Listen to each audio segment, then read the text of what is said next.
Hello students, welcome to my channel तासी class. इस video में हम प्रैक्टिस करेंगे क्लास 9th के सैम्पल पेपर के क्वेश्चन। इसको डेवलप किया है शिक्षा निर्देशालय ने। तो सबसे पहले हम देखते हैं कि हमारा जो क्वेश्चन पेपर है वो किस डिज़ाइन का होता है।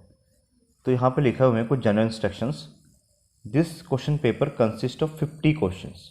यहाँ पे हमारे पूरे पेपर के अंदर 50 क्वेश्चंस हैं, जिसको कि उन्होंने 3 सेक्शंस में डिवाइड किया है, सेक्शन ए, सेक्शन बी और सेक्शन सी में। ठीक है, सेक्शन ए में टोटल 20 क्वेश्चंस है, जिसमें से हमें सिर्फ 16 क्वेश्चन ही अटैम्प्ट करने हैं। यानी कि हमारे जो ए सेक्शन है उसमें 20 क्वेश्चन है और उसमें से हमें 16 करने हैं। ठीक, ओके। सिमिलरली जो हमारा बी सेक्शन है इसमें भी टोटल 20 क्वेश्चंस है और इसमें भी हमें 16 क्वेश्चंस को ही अटैम्प्ट करने हैं। तो ये भी 20 क्वेश्चन है, उसमें हमें 60 अटैम्प्ट करने हैं। और जो सेक्शन सी है इसमें टोटल 10 क्वेश्चंस है, जो कि केस स्टडी पे बेस्ड है। इसमें से हमें 8 क्वेश्चन को अटैम्प्ट करने हैं। तो 10 क्वेश्चन में से 8 क्वेश्चन हमें अटैम्प्ट करने हैं। तो यहाँ पे हो गए टोटल 50 क्वेश्चंस और हमें जो अटैम्प्ट करने हैं वो कितने होंगे, 16 32 + 8 40 क्वेश्चन। ठीक, तो 50 क्वेश्चन है, इसमें से हमें 40 क्वेश्चन अटैम्प्ट करने हैं और ये 3 पार्ट में डिवाइड है, पार्ट ए, पार्ट बी और पार्ट सी में। ठीक, ओके। इसके लिए हमें मिलते हैं टोटल 90 मिनट्स। ठीक, 90 मिनट्स के अंदर हमें ये 40 क्वेश्चन जो है अटैम्प्ट करने होते हैं। ठीक, ओके। और इंस्ट्रक्शन नंबर 5 यहाँ पे लिखा हुआ है, ईच क्वेश्चन कैरी 1 मार्क्स। हर एक क्वेश्चन 1 नंबर का है, सबके 4 चॉइसेस है, उसमें से कोई एक ही हमें मार्क करना है, सेलेक्ट करना है, क्योंकि एक ही आंसर इसका करेक्ट होगा। कोई नेगेटिव मार्किंग नहीं है और कैलकुलेटर का यूज़ तो करना नहीं है। ठीक, अब स्टार्ट करते हैं हम अपना सैम्पल पेपर।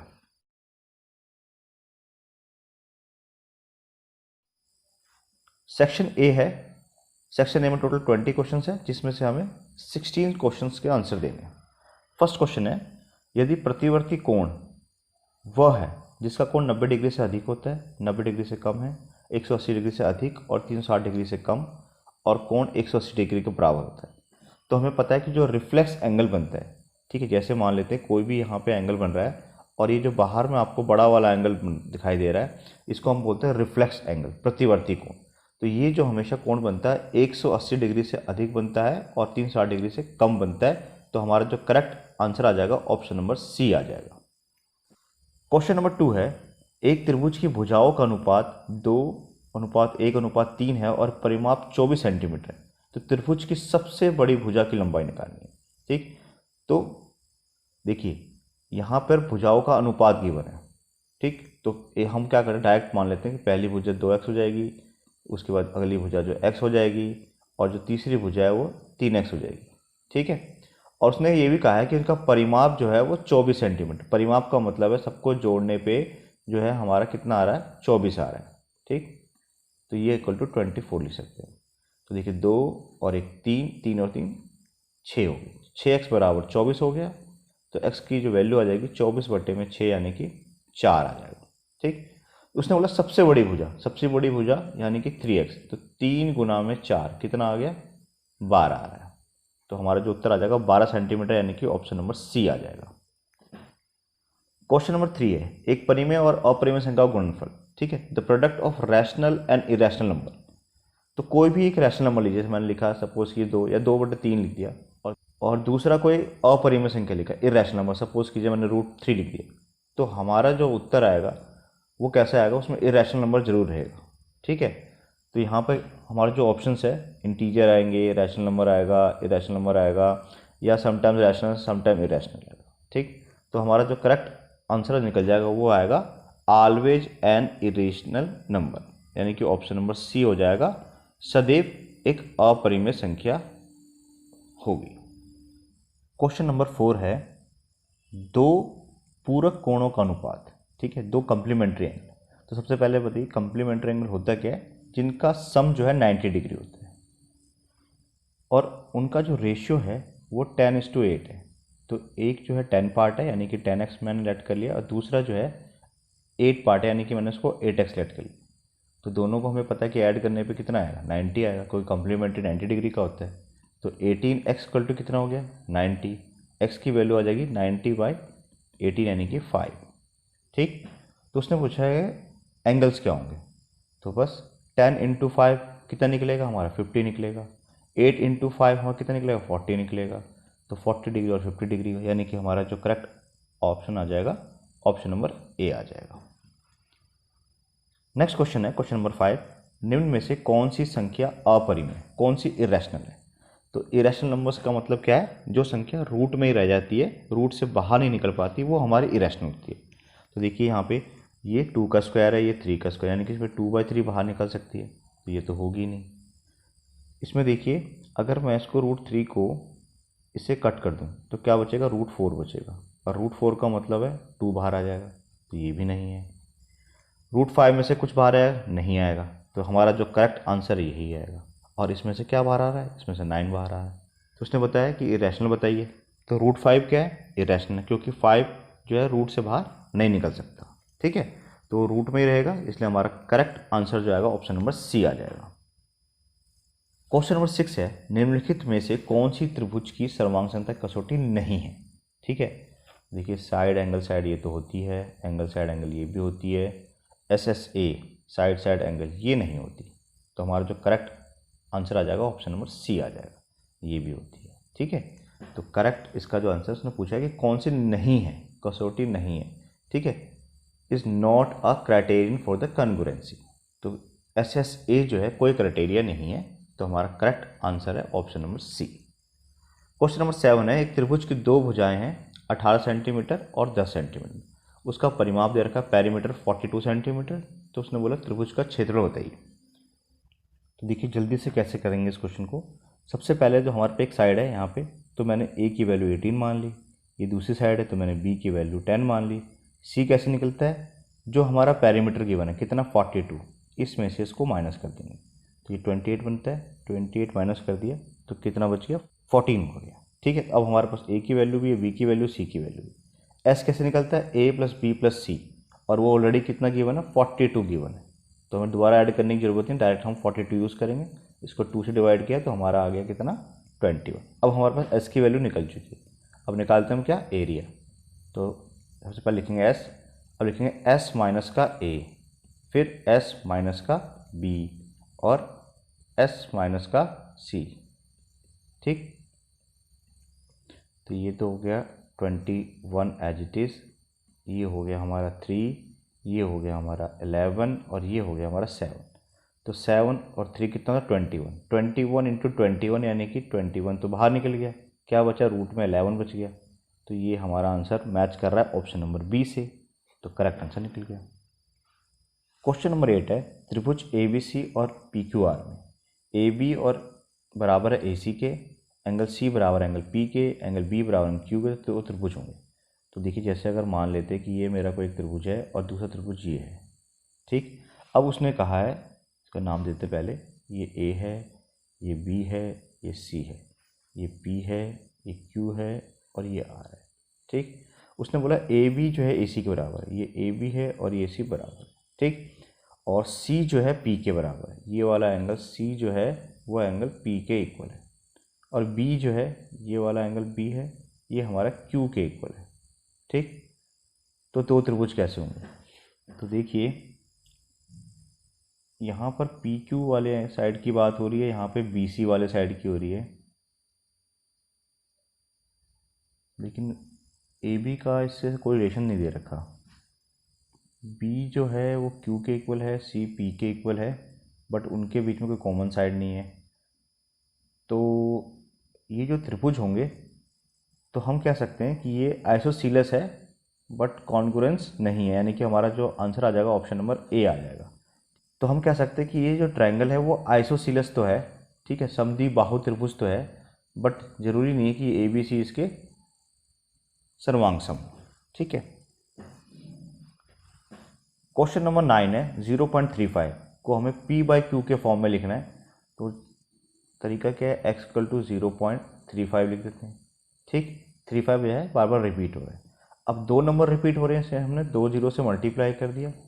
ठीक, तो हमारा आगे 35.35 कभी ख़त्म नहीं हो रहा। दोनों को माइनस करेंगे, यहाँ माइनस करेंगे तो कितना आ गया हमारे पास 99x, और यहाँ माइनस करेंगे कितना आ गया 35।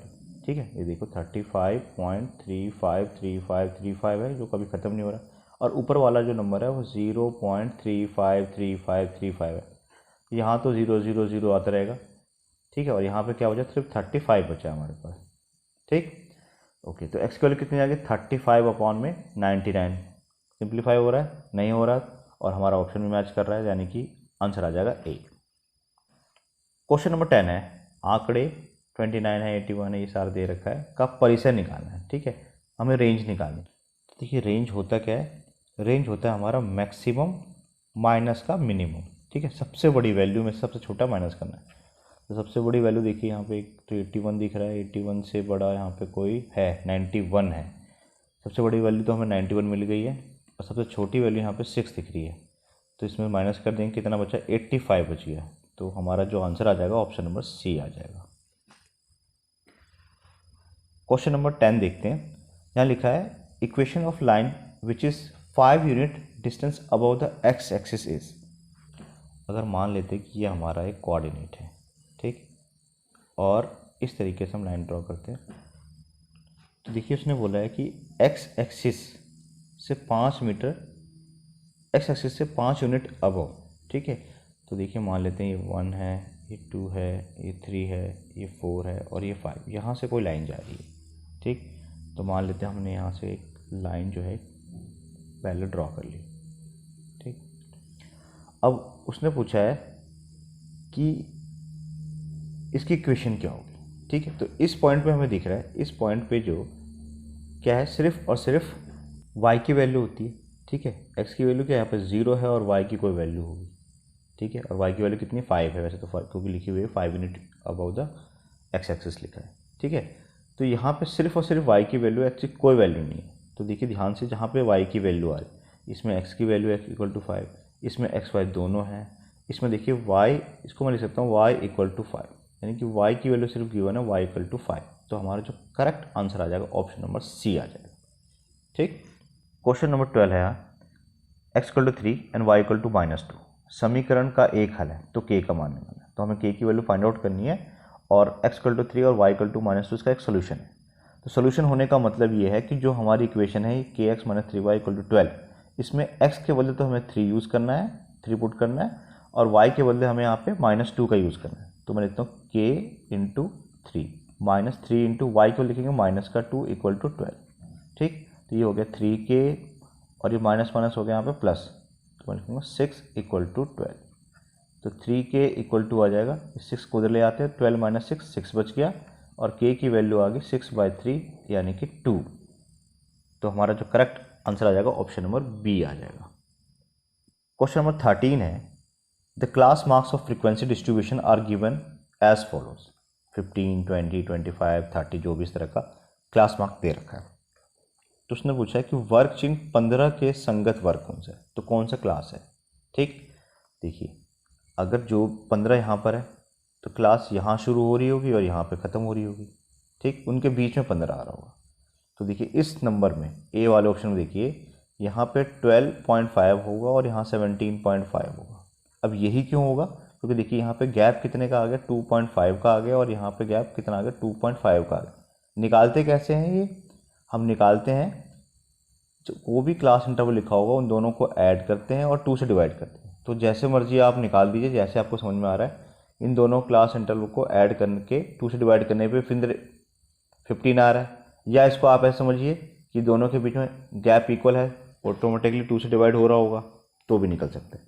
या यहाँ पे देखिए, जैसे मैंने सपोज कि ये वाला ले लिया, 17.5 ले लिया और 22.5 ले लिया। ठीक है, अगर मैं इसको ऐड करता हूँ तो कितना आ रहा है, ये 40 आ गया। 40 को 2 से डिवाइड करेंगे तो 20, जबकि उसने पूछा किसका, 15 का पूछा है, और इसका तो 20 आ रहा है। ठीक है, तो ये हो ही नहीं सकते। तो इसका करेक्ट जो आंसर आ जाएगा, ऑप्शन आ जाएगा, ऑप्शन नंबर ए आ जाएगा। क्वेश्चन नंबर 14 है, ट्रायंगल एबीसी में BC इक्वल टू AB और angle B equal to 80 degree, तो एक बराबर होगा। तो देखिए ऐसे मान लेते हैं कि मैंने कोई त्रिभुज बना लिया, जैसे मान लेते हैं ये A है, ये B है और ये C है। उसने बोला है BC इक्वल टू AB है, ये BC है और ये ए भी दोनों बराबर है, और एंगल बी जो है वो 80 डिग्री का है। ठीक, तो हमें पता है कि ये एक आइसोसेलेस ट्रायंगल बन रहा है। अगर आइसोसेलेस ट्रायंगल बन रहा है तो ये दोनों एंगल भी क्या होते हैं, बराबर होंगे, है ना। एक त्रिभुज है, अगर उस त्रिभुज की दो भुजाएं बराबर होती है तो उनके साथ जो क्रॉसपोंडिंग एंगल बनते हैं वो भी बराबर होते हैं। यहाँ दो भुजाएं ये बराबर है तो इनके क्रॉसपोंडिंग एंगल ये दोनों क्या होंगे, बराबर होंगे। अगर ये एक्स है तो ये भी एक्स है, और साथ में हमें ये भी पता है कि तीनों को जोड़ने पे 180 आता है। ये पहले से 80 है तो कितना बच गया, हमारे पास 100 डिग्री बच गया। उसको दो हिस्सों में डिवाइड करना है तो 50-50 आ गया, 50-50 आ गया तो हमारा ऑप्शन सी निकल गया। बहुत ही सिंपल क्वेश्चन था। क्वेश्चन नंबर 15 है, जब दो समांतर रेखाओं को एक तिर्यक रेखा काटती है तो तिर्यक रेखा के एक तरफ बने आंतरिक कोण, जैसे मान लेते हैं कि ये एक लाइन है, ये कोई दूसरी लाइन है। अब कोई एक तिर्यक रेखा काट रही है, मान लेते हैं इसने इस तिर्यक रेखा ने इसको ऐसे काट दिया, तो उसने बोला है कि तिर्यक रेखा ये जो ट्रांसवर्जल है उसके एक साइड पे जो कोण बनते हैं, जैसे मान लेते हैं यहाँ पे एक कोण बन रहा होगा और एक कोण यहाँ पे बन रहा होगा। ठीक है, तो इनका सम कितना होता है, 180 डिग्री होता है। ठीक है, 180 डिग्री का मतलब क्या हो गया, ये सप्लीमेंट्री होते हैं, पूरक कोण होते हैं। ठीक, तो हमारा जो आंसर आ जाएगा ऑप्शन नंबर सी आ जाएगा। ध्यान रखेंगे, जब दो लाइन पैरेलल होती है और उसको कोई एक लाइन काटती है तो किसी भी इस साइड या उस साइड, किसी साइड भी कर सकते हैं। मान लीजिए अगर इस साइड की हम बात करें, लेफ्ट हैंड साइड की, तो यहाँ जो दोनों एंगल बनेंगे इंटीरियर एंगल, इसको हम को इंटीरियर एंगल बोलते हैं, इनका सम जो है वो 180 डिग्री के इक्वल होता है। ठीक है, और 180 डिग्री का मतलब क्या हो गया, सप्लीमेंट्री एंगल है। क्वेश्चन नंबर 16 है, समीकरण 2x = 5y = 6 का आलेख x अक्ष को बिंदु डैश पर काटता है। देखिए यहाँ पे क्वेश्चन में लिखा है the graph of equation 2x + 5y = 6 cut the x axis. अगर उसने x एक्सिस पे कट करने की बात कही है तो इसका मतलब क्या है, y की वैल्यू 0। तो y की वैल्यू देखिए यहाँ पे 0 है और यहाँ पे 0 है, तो इन दोनों में से कोई आंसर होगा। ये आंसर नहीं हो सकता और ये आंसर भी नहीं हो सकता। अब हम इन दोनों में से कोई एक चेक कर लेते हैं कि कौन सा आंसर होगा। तो क्या करेंगे, ये जो वैल्यू दे रखी है x की और y की, ये हम पुट कर देते हैं।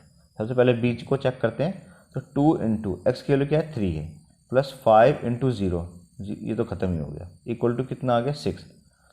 3 2 6 होता है, 6 = 6। यस, ये वैल्यू दोनों इक्वल आ रही है, इसका मतलब हमारा आंसर तो ये निकल चुका है। चाहे तो आप सी को भी यहाँ पे चेक कर सकते हैं। सी को अगर मैं चेक करूँ तो x के बदले क्या डालूंगा, मैं 2 डालूंगा। तो 2 × 2 जमा 5 × 0 = 6, ये खत्म हो गया। 4 = 6 आ रहा है, यानी 4 एक्चुअल में 4 इज़ नॉट इक्वल टू 6 है, तो ये वैल्यू भी नहीं हो सकती। तो हमें पहले से पता लग गया था, हमारा जो करेक्ट आंसर है ऑप्शन नंबर बी है। क्वेश्चन नंबर 17 है, यह दिया गया है कि त्रिभुज ABC, त्रिभुज FDE और सर्वांगसम है दोनों त्रिभुज। ठीक, रफ फिगर बना लेते हैं। तो यहाँ पे देखिए, मान लेते हैं ये A है, ये B है और ये C है। ये अच्छा A है तो उसके साथ हम यहाँ पे F लिखा है, तो मैं A के साथ यहाँ ऊपर में F लिखता हूँ। यहाँ पर नेक्स्ट B है तो यहाँ पे D लिखा है, तो मैं यहाँ पे D लिखता हूँ। फिर यहाँ पे C है तो मैं यहाँ पे E यूज़ करता हूँ, जैसे जैसे हमारे क्वेश्चन में Q1 है। उसने बोला AB 5 है, ये वैल्यू 5 है। ठीक है, तो हमारी FD की वैल्यू भी कितनी होगी, 5 ही होगी, क्योंकि दोनों लिखा है सर्वांगसम। ठीक है, सर्वांगसम का मतलब है सेम शेप सेम साइज, जितना बड़ा ये होगा उतना ही बड़ा ये होगा। उसके बाद लिखा है एंगल B जो है 40 डिग्री का है, ये वाला एंगल जो है 40 डिग्री का है। ठीक है, तो इसमें एंगल D जो है 40 डिग्री का होगा, और एंगल A जो है 80 डिग्री का, ये वाला एंगल 80 डिग्री का है। ठीक, तो यहाँ पर ये वाला एंगल जो है 80 डिग्री का हो जाएगा। उसने पूछा इनमें से कौन सा सत्य है। ठीक, तो देखिए सबसे पहले तो हमें पता है कि 80 और 40 120 हो गए, तो ये कितने बचा, C जो है 60 डिग्री का होना चाहिए, यानी कि E भी हमारा 60 डिग्री का होगा। तो F की बात कर रहा है 60 का, ये पॉसिबल नहीं है। D बात कर रहा है 60 का, ये भी पॉसिबल नहीं है। ठीक, अब बचा E, दोनों 60 दे रखे और E की वैल्यू सच में 60 आ रही है। साथ में उसने बोला है कि DF 5 है और DE 5 है, तो 5 जो है वो DF है, DF 5 है और E 60 डिग्री, यानी कि करेक्ट आंसर आ जाएगा option number B. Question number 18 है, the class mark of the class 130 to 150। देखिए 130 से क्लास शुरू है और 150 पे ख़त्म है। उसने बताइए इसका क्लास मार्क। ठीक है। इन दोनों को ऐड करते हैं तो कितना आ गया 280, इसको 2 से डिवाइड करते हैं तो कितना आ गया 140। तो हमारा आंसर आ जाएगा ऑप्शन नंबर सी। बहुत ही आसान क्वेश्चन था। क्वेश्चन नंबर 19 है, समीकरण x - 2y = 4 का हल है। ठीक है, तो ये वैल्यू हमें डालनी पड़ेगी, चेक करना पड़ेगा कौन सी वैल्यू सेटिस्फाई करे। सबसे पहले a को ट्राई करते हैं। 0 - 2 × 2 = 4, 0 - 4 = 4। देखिए -4 है, इधर प्लस का 4 है, ये वैल्यू नहीं आ रही तो ये हमारा आंसर नहीं हो सकता। b को चेक करते हैं। 4 - 2 × 0 = 4। देखिए 4 = 4 आ रहा है। यस, तो हमारा आंसर आ गया ऑप्शन नंबर बी। ठीक, नेक्स्ट क्वेश्चन देखते हैं। क्वेश्चन नंबर 10 है, दी गई आकृति में कौन से कोणों का युग्म एकांतर अंतः कोण का युग्म है। ठीक है, कौन सा अल्टरनेट इंटीरियर एंगल है ये हमें पता लगाना है।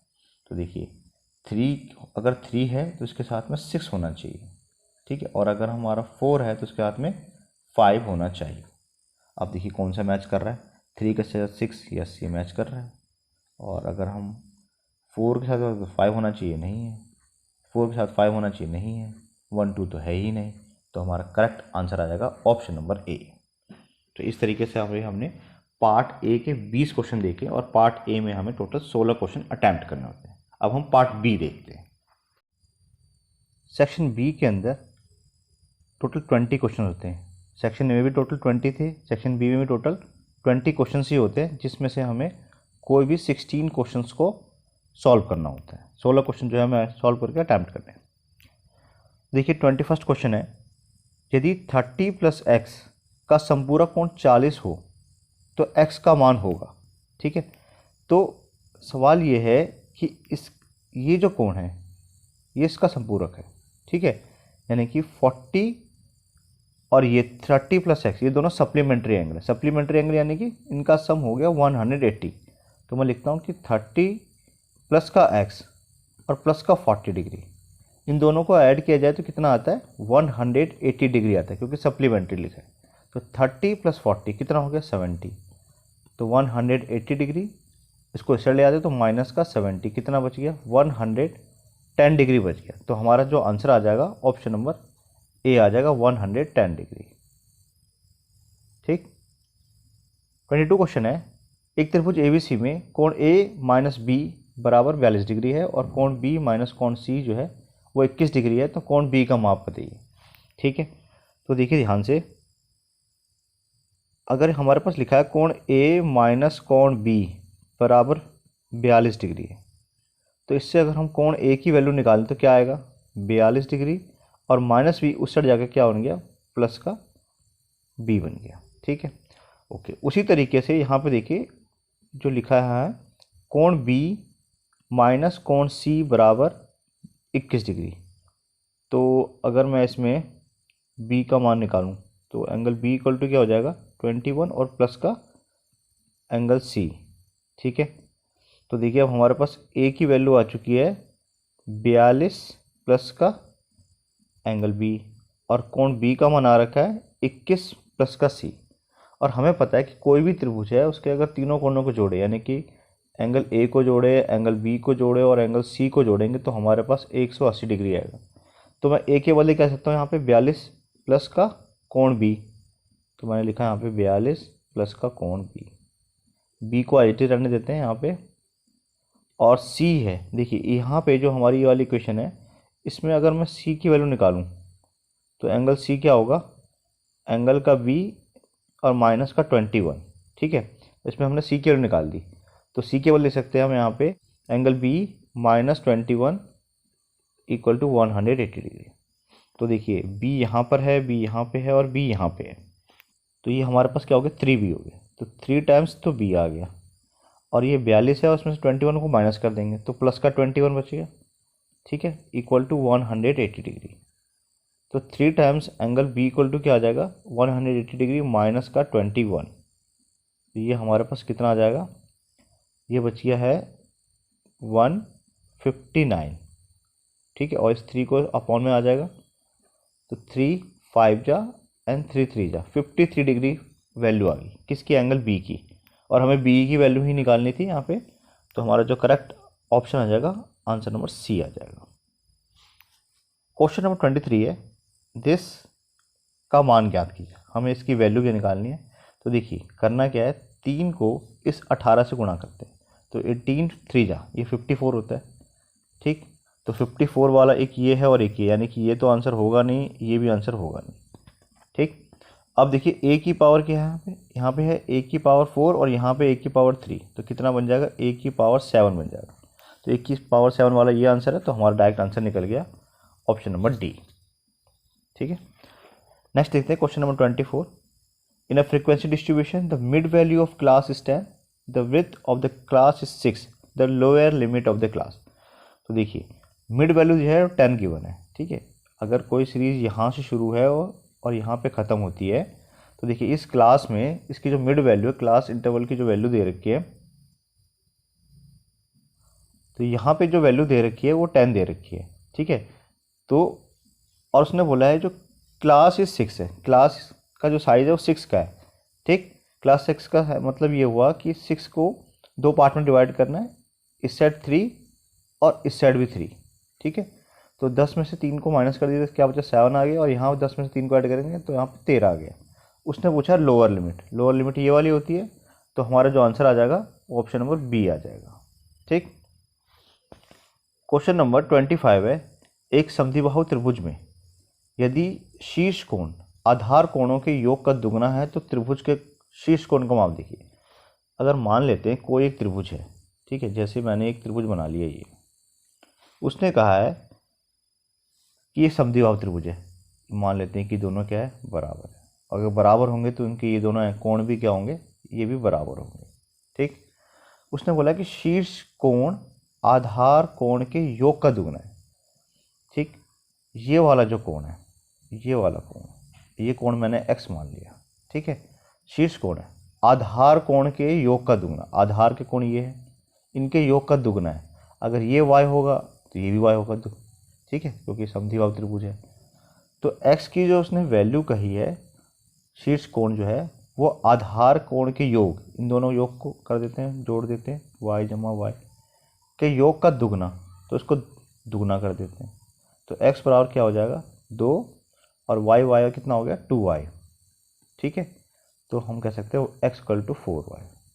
ठीक, ओके, और हमें ये भी पता है कि ये वाला जो है x है प्लस ये वाला कोण y प्लस ये वाला कोण y, इन तीनों को जोड़े तो 180 डिग्री आता है, यानी कि x जमा 2y बराबर 180 डिग्री।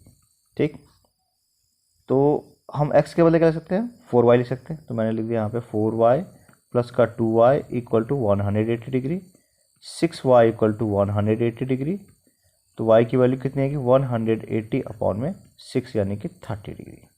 ठीक, अब हमारे पास y की वैल्यू 30 निकल चुकी है, तो ये कोण 30 डिग्री का होगा, ये कोण भी 30 डिग्री का होगा। ठीक, और वैसे तो हमें पता लग गया 30 30 60 का हो गया, तो ये 120 का ही बनेगा, क्योंकि इनका सम तो 180 डिग्री होता है, तो हमारा आंसर तो बी निकलेगा। या हम क्या कर सकते हैं, ये वैल्यू यहाँ डाल सकते हैं, तो x इक्वल टू क्या होगा 4 गुणा में 30 यानी कि 120 डिग्री, जैसे मर्जी हम निकाल सकते हैं, हमारा आंसर वही आएगा। क्वेश्चन नंबर 26 देखिए, बड़ा खतरनाक सा लग रहा है। यहाँ पर जो सवाल है इसका मान ज्ञात करना है। ठीक है, तो देखिए ध्यान से, मैं सबसे पहले इतने पार्ट को सॉल्व करता हूँ। मैंने क्या करा, मैंने ये जो लिखा है 4th रूट उसको एज इट इज़ लिखा। ठीक, और 2 की पावर जो 3 लिखी है ये भी मैंने एज इट इज़ लिखा, और ये जो मैंने वैल्यू लिखी है, ये इस वैल्यू को, ठीक है, इसको मैं कह सकता हूँ 1/3 लिख सकता हूँ, तो मैंने यहाँ पे 1/3 लिख दिया। इससे क्या होगा, ये कट गया। ठीक, तो मेरे पास जो बच गया वो क्या बच गया, एक तो 4th रूट 2 की पावर 1 यानी कि 2 बचे। अब ये 4th रूट लिखता हूँ मैं क्या, 2 और इसकी पावर 1/4, तो हमारा जो आंसर है ऑप्शन नंबर सी से मैच कर रहा है। क्वेश्चन नंबर 27 है, दी गई आकृति में PQ ये वाली लाइन और RS ये वाली लाइन, ये दोनों लाइन क्या है, पैरेलल है, समांतर है, तो x का मान ज्ञात करना है। ठीक है, तो हमें पता है कि अगर 2 लाइन समांतर है और कोई एक लाइन उसको काटती है तो अंत एकांतर कोण क्या होते हैं, बराबर होते हैं। तो ये वाला जो कोण है यहाँ से यहाँ तक, और इसमें जो ये वाला कोण है, ये दोनों कोण क्या होंगे, बराबर होंगे। तो हम डायरेक्ट लिख सकते हैं 50 प्लस का x इक्वल आएगा 1 to 3, डिग्री के। तो एक्स की वैल्यू कितनी हो जाएगी, 123 डिग्री में से 50 को माइनस कर देते हैं तो 73 बच गया। तो हमारा आंसर जो है ऑप्शन नंबर ए से मैच कर रहा है, तो ये आंसर आ गया। क्वेश्चन नंबर 28 है, यदि एक्स और वाई दोनों समीकरण के धनात्मक हल है तो हमेशा में होंगे। तो हमें पता ही है कि अगर जो हमारे क्वाड्रेंट बनते हैं इस तरीके से, तो ये फर्स्ट क्वाड्रेंट है जहाँ पर एक्स की वैल्यू भी पॉजिटिव होती है और वाई की वैल्यू भी पॉजिटिव होती है। तो ये फर्स्ट क्वाड्रेंट होता है, तो हमारा आंसर आ गया ऑप्शन नंबर ए, क्योंकि इसने बोला कि x and y both are positive, दोनों पॉजिटिव है। ठीक है, तो correct answer will be the first quadrant.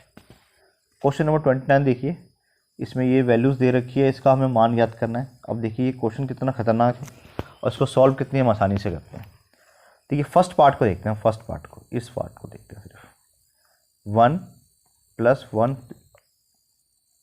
Plus का √2, इसको हम रैशनलाइज करते हैं तो 1 माइनस का √2 मल्टीप्लाई करते हैं और 1 माइनस का √2।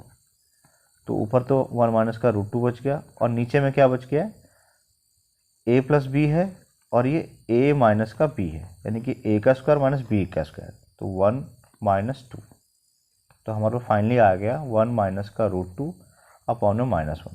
यहाँ भी छोड़ सकते हैं या -1 को ऊपर ले जाएंगे तो फाइनली क्या बचेगा, जो ये माइनस वाला √2 है ये प्लस का बन जाएगा और ये प्लस का 1 है ये माइनस का बन जाएगा। ये हमारा फर्स्ट वाले पार्ट को सॉल्व करने पर आंसर है। अब हम सेकंड वाले को सॉल्व करते हैं। देखिए 1 अपॉन में √2 प्लस का √3 लिखा है यहाँ पे। ठीक, तो इसको हम रैशनलाइज करते हैं माइनस के √3 से और सेम नंबर नीचे।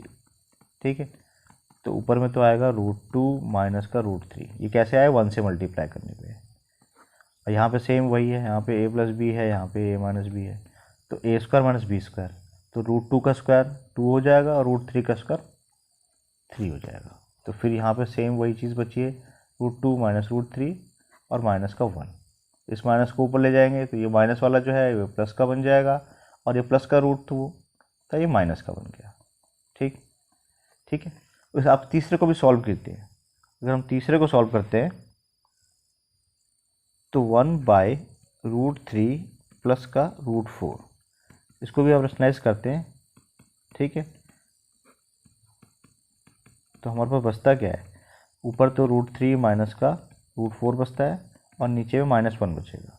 ठीक है, तो फाइनली क्या होगा, ये माइनस वाला जो √4 है ये प्लस का बन जाएगा और ये माइनस का बन जाएगा। ठीक, तो आपने क्या देखा, हमने देखा कि जब यहाँ पे 1 प्लस √2 था तो √2 माइनस का 1 बचा है। जब यहाँ पे √2 प्लस √3 था तो √3 माइनस का √2 बचा है। ठीक है, यहाँ पे √3 प्लस का √4 है तो क्या बचा, √4 माइनस का √3 बचा है। तो इस पूरे के बदले मैं क्या ले सकता हूँ, तो देखिए इसको जब हमने सॉल्व किया था तो हमारे पास फाइनली ये बचा था, तो मैं लिखता हूँ यहाँ पे √2 माइनस का 1। जब इसको सॉल्व किया था तो हमारे पास फाइनली क्या बचा, ये, तो प्लस का लिखेंगे हम √3 माइनस का √2। जब लास्ट वाले को सॉल्व किया तो यहाँ पे क्या बचा, प्लस का √4 माइनस का √3। फिर अगला वाला कुछ सॉल्व करके आया होगा, फिर अगला वाला कुछ सॉल्व करके आया होगा। इसी तरीके से जब लास्ट वाला हमने ये सॉल्व किया इसको, तो ये क्या बचा है हमारे पास, √9 माइनस का √8। ठीक, तो देखिए ये प्लस का √2 है, ये माइनस का है, ये प्लस का है, ये माइनस का है, ये प्लस का है, यहाँ कुछ माइनस का आएगा। उसी तरीके से ये √8 भी क्या होगा, यहाँ से कट जाएगा। तो बचा क्या हमारे पास, हमारा बचा एक तो ये -1 वाला, ये बचेगा और यहाँ पे बचेगा प्लस का √9। ठीक है, तो माइनस का 1 और प्लस √8 का मतलब क्या है, प्लस का हम 3 ले सकते हैं। √9 को रूट से बाहर निकालेंगे तो 3 बचेगा, तो 3 में से 1 माइनस कर दीजिए, 2 बच गया और 2 बच गया, तो हमारा आंसर जो है ऑप्शन नंबर डी आ गया। क्वेश्चन नंबर 30, आकृति में कोण B', A', C' का माप बताइए। तो ABC एक त्रिभुज है और A', B' और C' एक त्रिभुज है। ठीक है, अब देखिए ध्यान से, जो AB है इसमें 6 है, इसमें भी यहाँ पे 6 है, BC जो है यहाँ 5 है, इसमें भी यहाँ 5 है, और उनके बीच का जो कोण है वो कितना है, 70 डिग्री का बन रहा है। तो यानी कि दोनों त्रिभुज क्या हो गए, सर्वांश होंगे, कॉन्ग्रुएंट होंगे। कौन से, साइड एंगल साइड के क्राइटेरिया से। अगर दोनों त्रिभुज सर्वांगसम हैं तो उनके जो क्रॉसपॉन्डिंग एंगल होंगे, ठीक है, ये दोनों भी क्या होंगे, इक्वल होंगे। तो मैं लिख सकता हूँ कि 3x जो है इक्वल होगा 2x + 20 डिग्री के। तो 2x को इस साइड ले आते हैं तो क्या बचेगा, x = 20। अब हमारा x का मान निकल चुका है। उसने बोला है B', A', C' क्यों निकालें, यानी इस कोण की वैल्यू हमें निकालने के लिए कहा है उसने, ठीक है। तो बस हमें पता है कि यहाँ लिखा हुआ है 2 × x केवल लिखेंगे हम 20 + का 20, तो ये हो गया 40 + का 20 यानी कि 60। तो हमारा जो आंसर आ गया ऑप्शन नंबर बी आ गया। क्वेश्चन नंबर 31 है, in the given figure the value of x is. देखिए कितना सिंपल क्वेश्चन है। इसमें ये पूरा अगर हम ले लें तो ये कंप्लीट एंगल बन रहा है, और कंप्लीट एंगल कितना होता है, 360 डिग्री का होता है, यानी कि 120 degree plus x + 10 degree plus x, इन सबको जोड़ने पे 360 डिग्री आएगा। तो x और x कितना हो गया, 2x हो गया, और 120 और 10 कितना हो गया, 130 हो गया। तो 360 माइनस का 130, ठीक। तो देखिए 360 में से 130 को माइनस कर देते हैं तो ये हमारे पास बच गया 230, ठीक है। तो x की वैल्यू कितनी आ जाएगी, 230/2 यानी कि 115, और हमें x की वैल्यू ही निकालनी थी, तो हमारा आंसर आ जाएगा option number D. Question number 32 है, प्रेक्षणों इतने में अंतराल 20 से 30 में संख्या है, यानी कि 20 से लेके 30 के बीच वाला जो हमारा क्लास इंटरवल है उसमें कितने नंबर्स हैं। तो देखिए इसके बीच वाले नंबर हमें ढूंढने पड़ेंगे। तो हमें मिल जाएगा 1, उसके बाद 2,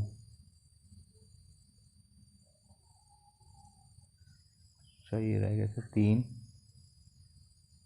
और 4। तो हमें पर 4 नंबर मिल रहे हैं, तो हमारा जो करेक्ट आंसर आ जाएगा वो 4 आ जाएगा, यानी कि option number A. Question number 33 है, यदि ये this equal to a - b√3 है तो a + b का मान ज्ञात करना है, ठीक है। तो हमें a + b का मान ज्ञात करना है। तो देखिए ध्यान से हम कैसे करते हैं, तो इसको हम रैशनलाइज कर लेते हैं।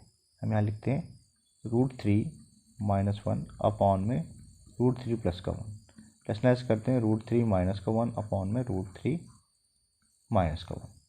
तो ऊपर में तो हमें दिख रहा है कि √3 - 1 का होल स्क्वायर आ जाएगा, और नीचे में देखिए a + b है, a - b है, तो a² माइनस का b²। तो इसको हम लिखते हैं √3 - 1 का होल स्क्वायर अपॉन में 2, ठीक। इसको हमारे पास दे रखा है यहाँ पे a - b√3, ठीक है। तो हम एक काम करते हैं, इसको ओपन कर लेते हैं। a² प्लस का b² और माइनस का 2ab अपॉन में 2 है, ठीक। ये जाएगा 4 - 2√3, 4 - 2√3/2, और 2 कॉमन ले लेंगे तो हमारे पास देखिए क्या आ जाएगा, 2 माइनस का √3/2, ये कट गया। अब हम कंपेयर कर लेते हैं। हमें कंपेयर किससे करना है, इससे a माइनस का b√3 से, ठीक है।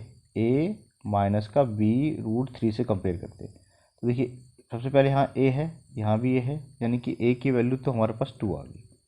अब यहाँ पे b√3 के साथ में कोफिशिएंट है b, यहाँ पे कुछ नहीं है तो यहाँ पे 1 होगा, तो b की वैल्यू कितनी आ गई, 1 आ गई, ठीक। तो हमें निकालना है a + b की वैल्यू, तो a + b का मतलब 3 हो गया, और 3 का मतलब हमारा आंसर नंबर ए आ गया। क्वेश्चन नंबर 34 है, यदि रैखिक समीकरण के हल दिस और दिस है तो इसका समीकरण है। देखिए ध्यान से देखिए,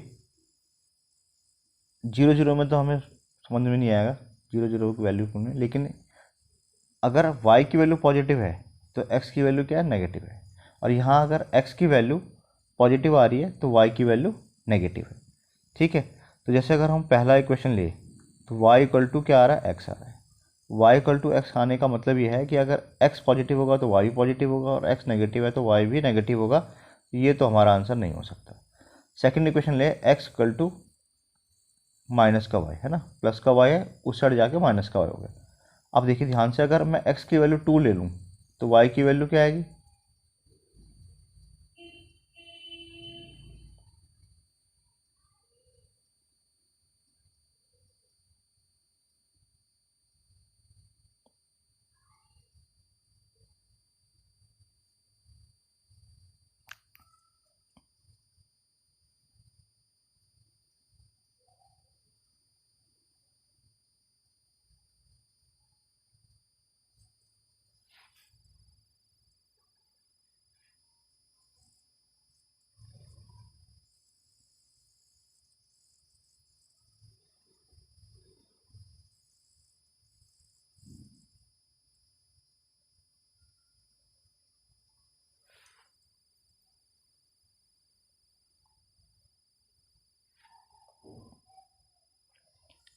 सेकंड केस देखिए, अगर मैंने लिखा है x इक्वल टू,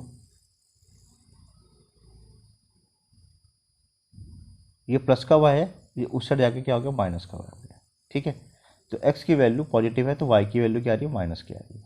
और अगर इसी चीज़ से अगर मैं y की वैल्यू निकालूँ तो ये माइनस को साइड लिए तो क्या आ गया, माइनस का x आ गया। ठीक है, तो देखिए अगर x पॉजिटिव है तो y नेगेटिव आ रहा है, और y पॉजिटिव है तो x की वैल्यू क्या आ रही है, नेगेटिव आ रही है। इसको कोई एग्जाम्पल से आप सॉल्व भी कर सकते हैं। देखिए पहला वाला है माइनस का 3, तो x की वैल्यू माइनस का 3 किस में है, इसमें। तो मैंने 3 वैल्यू यूज़ करी है, तो y की वैल्यू क्या आ रही है यहाँ पे, प्लस का 3 आ रहा है। अगर मैं x की वैल्यू पॉजिटिव 3 लूँ तो y के बदले क्या आ रहा है, माइनस का 3 ऑटोमेटिकली आ रहा है। ठीक है, और x की वैल्यू 0 डालने पे y की वैल्यू 0 अपने आप ही आ रही है। तो हमारा जो करेक्ट आंसर आ जाएगा वो ऑप्शन नंबर बी आ जाएगा। इसका जो ग्राफ है वो एक्चुअली में कैसा है, वो x का ग्राफ ऐसा है, ये लाइन बनेगी।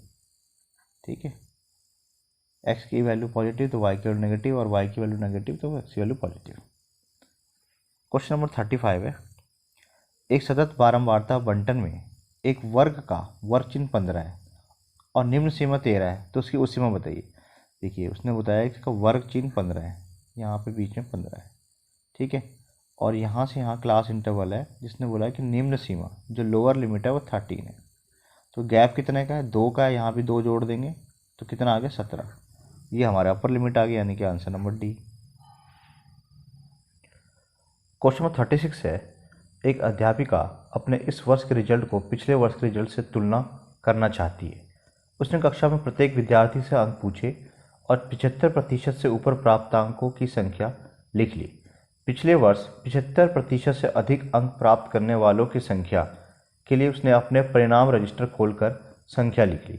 उसके द्वारा विद्यार्थियों से एकत्र किए गए आंकड़े और रजिस्टर में लिखे गए आंकड़े क्रमशः उदाहरण है। तो देखिए एक टीचर जो है अपना रिजल्ट को कंपेयर करना चाहती है, लास्ट ईयर के रिजल्ट को और इस साल के रिजल्ट को।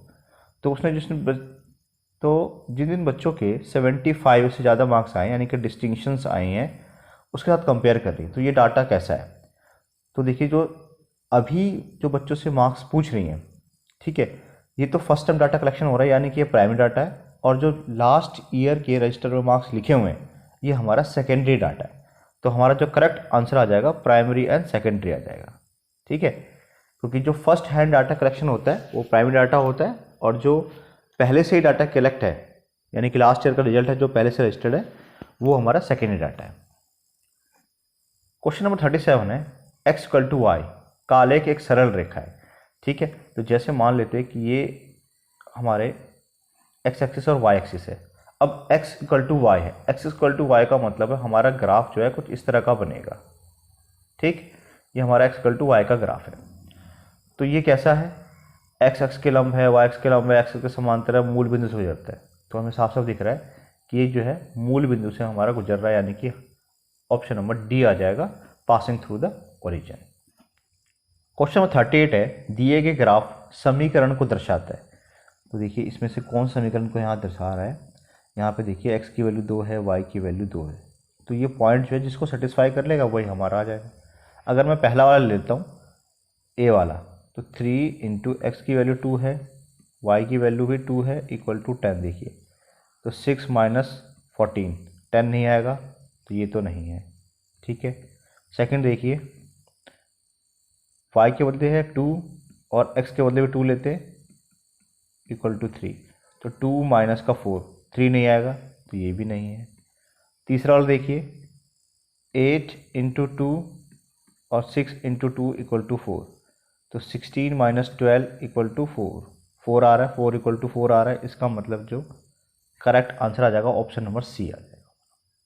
ठीक है, डी को चेक करने की जरूरत ही नहीं है, अगर चेक करना चाहे तो कर सकते हैं। क्वेश्चन नंबर 39 है, यदि x बराबर √5 प्लस 2 है तो x माइनस 1/x का मान होगा। ठीक है, देखिए हमें एक x की वैल्यू चाहिए और एक 1/x की वैल्यू चाहिए। तो हमारे पास x की वैल्यू तो यहाँ पे पहले से ही है। अब हम निकालते हैं क्या, 1/x की वैल्यू। 1/x का मतलब 1/x के बाद लिखते हैं हम √5 प्लस का 2, इसको कर देते हैं हम रैशनलाइज। ठीक, तो प्लस है तो हम माइनस का यूज़ करते हैं, माइनस आ गया, और यहाँ पर भी माइनस आ गया। ठीक है, तो ये क्या होगा, 1 को इससे करेंगे तो आ गया √5 माइनस का 2, और नीचे में देखिए एक बार प्लस में है एक बार माइनस में है, तो पहले का स्क्वायर यानी कि 5 आएगा और दूसरे का स्क्वायर 4 आएगा। तो क्या बचा हमारे पास फाइनली √5 माइनस 2 अपॉन में 1। ठीक है, तो हमारे पास x की वैल्यू भी है और हमारे पास 1/x की वैल्यू भी है। तो हमें निकाला x minus 1/x, x minus का 1/x निकालना है। तो x के बाद लिखेंगे हम √5 प्लस का 2 माइनस और 1/x की वैल्यू ये आई है हमारे पास। ठीक, तो √5 और माइनस का 2।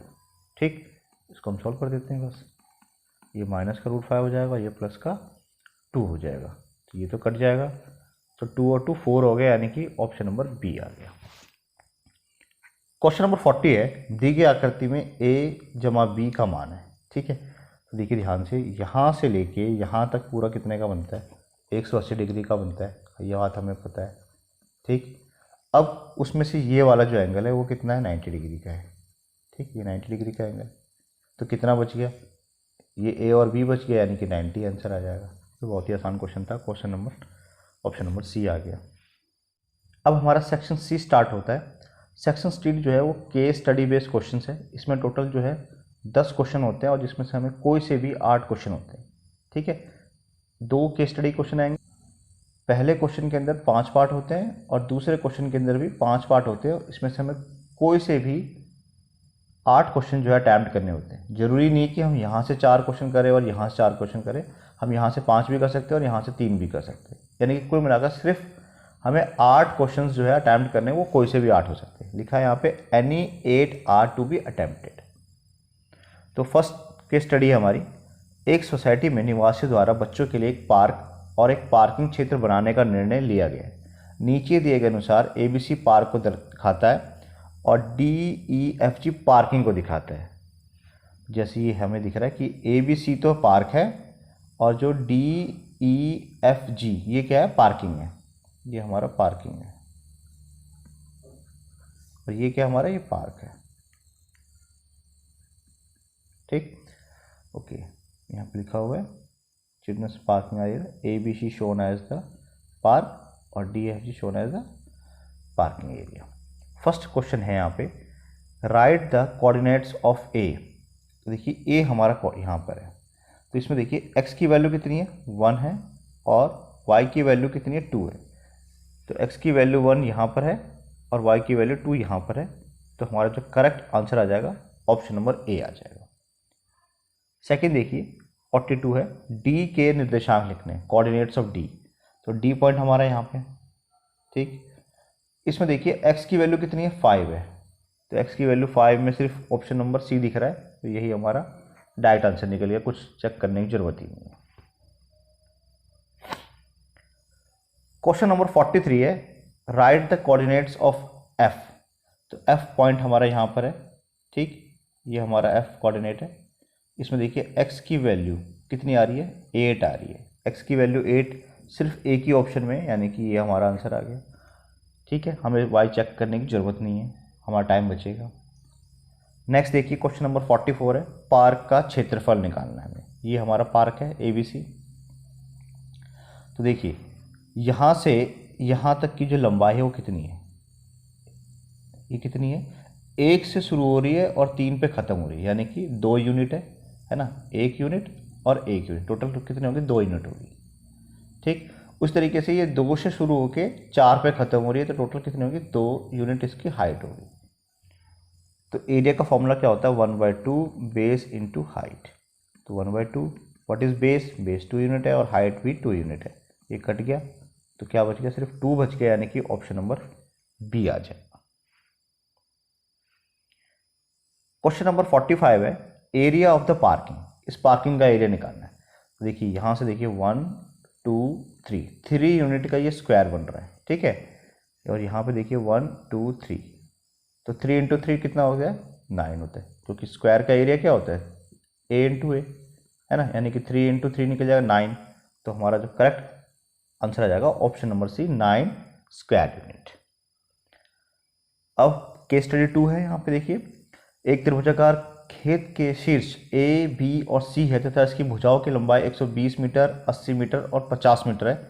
किसान खेत के एक तरफ 3 मीटर स्थान फाटक के लिए छोड़ते हुए चारों तरफ बाड़ लगवाना चाहता है, यानी कि फेंसिंग करना चाहता है, और फेंसिंग लगवाने का जो खर्च है वो 20 रुपये प्रति मीटर है। ठीक है, अगर हम यहाँ से यहाँ अगर 1 मीटर का तार लगवाते हैं, फेंसिंग करवाते हैं, तो उसके लिए हमें 20 मीटर देना पड़ेगा, 20 रुपये देना पड़ेगा। बाड़ लगवाने के बाद किसान पूरे खेत में धनिये के लिए खेती करता है। ठीक है, तो यहाँ हमें दिख रहा है फिगर कि ए बी सी एक क्या ट्रायंगुलर फील्ड है, इसके साइड्स की वन है, ये 50 मीटर है, 180 मीटर है, ये टोटल 120 मीटर है। और यहाँ से यहाँ तक जो 3 मीटर का गैप उसने छोड़ रखा है इस खेत में इंटर एग्जिट के लिए, जाने आने के लिए 3 मीटर की जगह छोड़ रखी है, और बाकी में वो तार लगवा रहे हैं। ठीक, तो फर्स्ट क्वेश्चन है the semi perimeter of the triangular field is. तो सेमी पेरीमीटर कैसे निकलता है, इन तीनों साइड को ऐड करेंगे और 2 से जो है उसको डिवाइड करेंगे। तो ए की वैल्यू अगर 50 है, बी की वैल्यू हमारी 80 है, और सी की वैल्यू हमारी 120 है अपॉन में 2। तो कितना हो गया, देखिए 12 प्लस 8 20, 20 प्लस 5 25, तो एक 250, तो ये हो जाएगा 250/2, ये निकल जाएगा 125 मीटर। क्वेश्चन नंबर 47 है खेत का परिमाप होगा। तो पेरीमीटर तो हमें पता है इसका डबल होता है। ठीक है, तो डायरेक्ट निकल जाएगा ऑप्शन नंबर ए 250 मीटर, और ये हमने निकाला था भी सेमी पेरीमीटर 125 इसका आधा। क्वेश्चन नंबर 48 है खेत के चारों तरफ बाड़ लगाने के लिए आवश्यक तार बताइए। तो देखिए तार तो पूरे में लग रही है, यहाँ से लग रही है, फिर यहाँ से यहाँ लग रही है, फिर यहाँ से यहाँ लग रही है। तो अगर पूरे में लगाना पड़ेगा तो हमें टोटल 250 मीटर तो चाहिए, लेकिन इसमें देखिए ध्यान से ये 3 मीटर जो है गैप छोड़ रखा है, तो 3 मीटर हम इसको नहीं लगाएंगे, माइनस कर देंगे, तो कितना बचा 247 बचा। ठीक है, तो हमारा जो आंसर आ जाएगा 247 मीटर आ जाएगा, option number D. Question number 49 है कांटेदार तार लगवाने का कुल खर्च बताइए। तो देखिए हमने टोटल लगाया था 247, ठीक है, और इसका रेट कितना है, रेट है 20 रुपये। ठीक, तो 2 से मल्टीप्लाई कर देते हैं, 2 को 7 से करेंगे 14। अब देखिए यहाँ 40 वाला ऑप्शन ही एक ही दिख रहा है, तो हमें पता लगे आंसर तो यही आएगा। वैसे हम पूरा कर लेते हैं, 2 7 जा 14, कैरी 1, 4 2 जा 8 और 8 9, और 2 2 जा 4, तो हमारा आंसर आ गया 4940 रुपीज़। ठीक है, नेक्स्ट है खेत का कुल क्षेत्रफल होगा। अब इसका एरिया निकालना है हमें। ठीक है, the total area of the field. तो हमें पता है कि जो हमारा एस निकला था वो हमारा 125 निकला था। ठीक, अब एरिया का फॉर्मूला क्या होता है, एरिया का फॉर्मूला होता है हमारा एस माइनस ए, एस माइनस बी और एस माइनस का सी। ठीक, ये देखिए 125 माइनस का 50, 125 माइनस का 80 और 125 माइनस का 120, तो ये हमारे पास आ गया 125। यहाँ पे बच गया 75, यहाँ पे बच गया 45 और यहाँ पे बच गया सिर्फ 5।